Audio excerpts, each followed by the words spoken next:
Israeli आंख को हालिया ईरान जंग से समझ आ चुकी होगी कि दुनिया वैसी नहीं जैसा वो देखते और समझते हैं।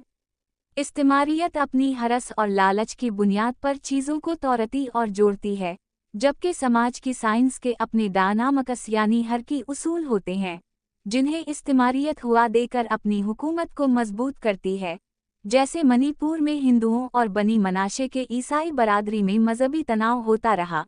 और मोदी हुकूमत सिर्फ जबर से मसला दबाती रही, बिल्कुल जैसे मोदी सरकार ने तंग नज़र हिंदुओं को खुली छूट दी है कि वो बारिश मुसलमानों को थप्पड़ मारी या कत्ल करें।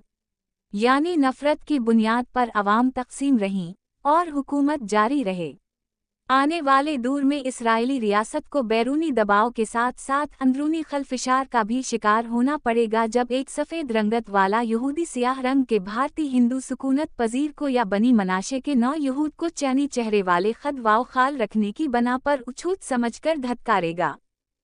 आज दुनिया भर के यहूदी इस्राएली आमद में आज़ादी और फराख दिल शहरियत के हुसूल को यहूदी मज़हब के लॉ ऑफ रिटर्न की पासदारी और 11 गुमशुदा कबाइल की तरतीब नौ समझते होंगे, मगर अमरीकी, मगरबी यूरोप और ख़ुद इसराइल की साम्राज्य क़यादती यहूदी मज़हब को इस्तेमाल करते हुए अरब तेल के ज़खायर समेत पाकिस्तान और चाइना तक रसाई चाहती हैं।